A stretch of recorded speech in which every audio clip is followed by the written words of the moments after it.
Est-ce que vous savez comment exprimer les déductions en anglais? Par exemple, vous avez fait un accident avec la voiture de votre père et vous savez qu'il va être très fâché.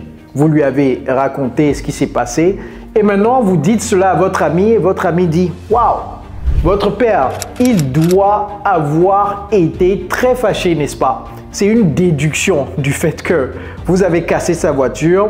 Donc la déduction, c'est qu'il doit avoir été très fâché. Ou bien, vous avez perdu votre iPhone et vous l'avez perdu lorsque votre ami était dans votre maison. Et vous racontez cela à un de vos amis et votre ami dit « Mais je ne pense pas que Gérard ait volé le téléphone.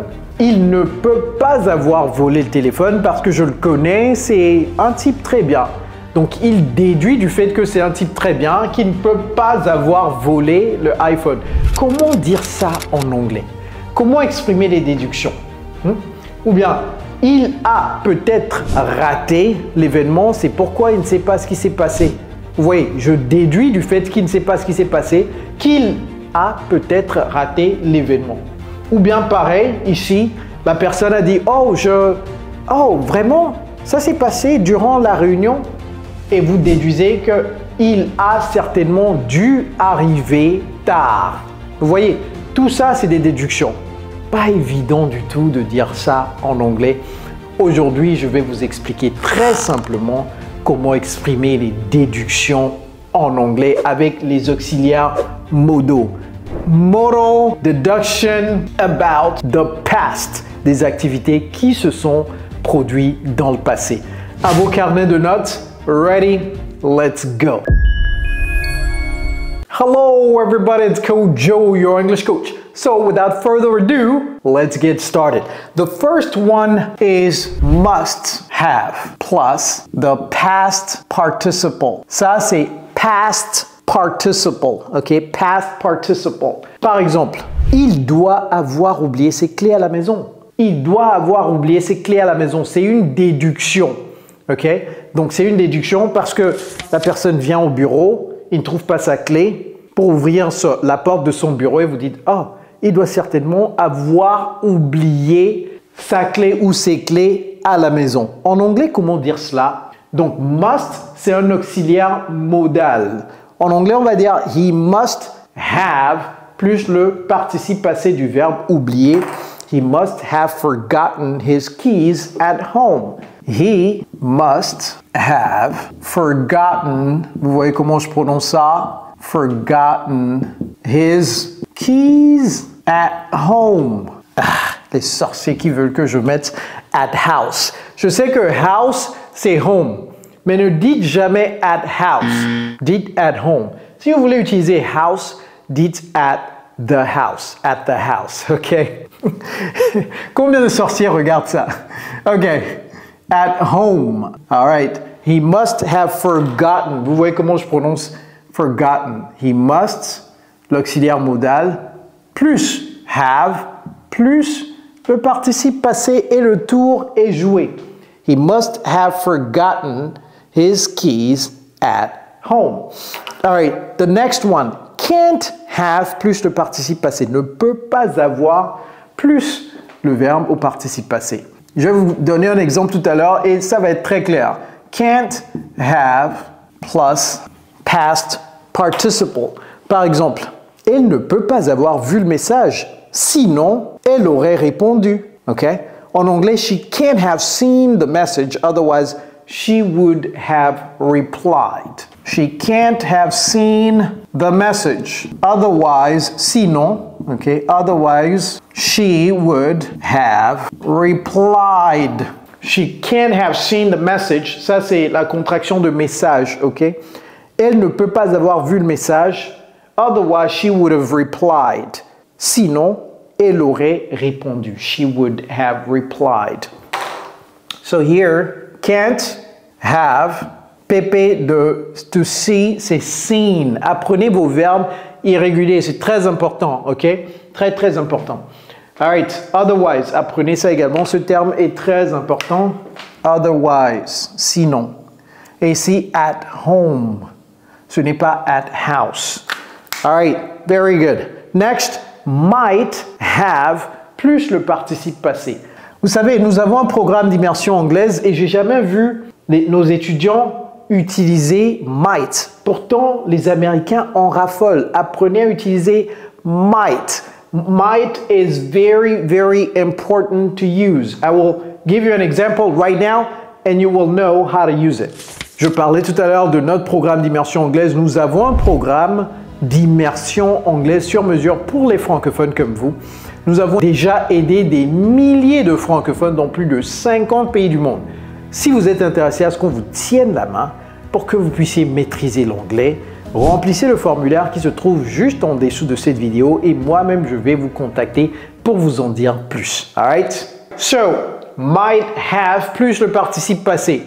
Un exemple banal, peut-être que vous attendez vos amis et ils doivent être là à, disons, 10 heures.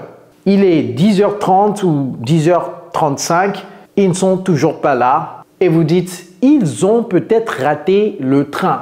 Vous faites une déduction du fait qu'ils ne sont pas là à l'heure qu'ils ont peut-être raté le train. Okay? En anglais, comment dire cela? They might have missed the train. Donc ici, vous allez utiliser might. Okay? They might have missed, le participe passé du verbe to miss, rater, the train. Alright, les francophones, vous voyez comment je prononce the. Ce n'est pas the, ok? The brother, the mother. Non, c'est the brother, the mother. Thank you, c'est pas thank you, non. Th, ok? The. Alright, very good. They, c'est différent de they, il, le. Okay? They might have missed the train. Might plus have plus the PP, the past participle. All right, the next one is should have plus past participle. Ça veut dire quoi? Un exemple.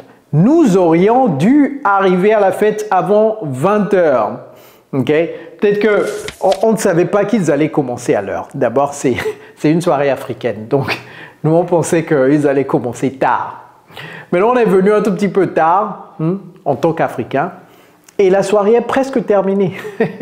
Donc, la personne déduit que nous aurions dû arriver à la fête avant 20 heures. Comment dire cela en anglais? Donc, d'abord, c'est should have, plus le participe passé. Okay? We should have arrived at the party. Vous voyez comment je dis fête? C'est party, c'est pas party. Party, c'est c'est au niveau d'Aplaou à Lagos, ok? Vous allez dire party. Mais un Américain, vous n'allez jamais trouver un Américain qui va vous dire party. Are you coming to the party? Non, c'est are you coming to the party? Party, ok? Alright, avant 20h, c'est before. 20h, c'est 8 p.m. Faites 20 moins 12, parce que les heures en anglais ne dépassent jamais 12. Should plus have plus le PP. Ok? Nous aurions dû arriver. Make sense? Alright, and then could have plus past participle. Past participle, ok? Pour ceux qui ne savent pas ce que je suis en train de dire, c'est past participle, PP. That's what I'm calling PP, ok? Un exemple, le colis aurait pu être livré pendant notre absence. Ok? Donc je déduis du fait que, j'ai pas eu le colis. Ok, ça aurait pu. Ok, donc ici, ça aurait pu être livré pendant notre absence. J'avais pas considéré cela. Ok, donc ici, the package could have been delivered while we were out. Pendant notre absence. The package could have been delivered while we were out. The package, le colis, vous apprenez ça? The package could have been delivered while we were out. Je vais vous donner un devoir de maison tout de suite parce que j'ai fait sciemment de mettre cette phrase à la forme passive. Okay? Le colis aurait pu être livré durant notre absence ou pendant notre absence. Donc j'ai mis could, j'ai mis have et puis j'ai mis been. J'ai mis been avant le PP. C'est la voix passive. La voix active, on dira ils auraient pu livrer le colis durant notre absence. Comment dire ils auraient pu livrer le colis durant notre absence? I need you guys to put it in the comments. Je veux voir vos commentaires et peut-être que je vais choisir quelqu'un qui a trouvé la bonne réponse pour suivre notre programme d'immersion anglaise sur mesure pour les francophones comme vous gratuitement pendant 2 mois ou 3 mois. Ils auraient appris beaucoup de choses après 2 mois ou 3 mois. All right, so put this in active voice. Let me see. While we were out. Pendant que. Colis package. Package. Excellent. All right, so I hope that now you understand how to use deductions about the past. Take a screenshot of this. Start using these expressions immediately. Put them in your pocket and then try to use them during the day. And if you like this video, si vous aimez cette vidéo, je suis sûr et certain que vous allez également aimer celle-ci. Alors, cliquez ici juste après cette vidéo. It's Coach Joe, your English coach. Take care, guys.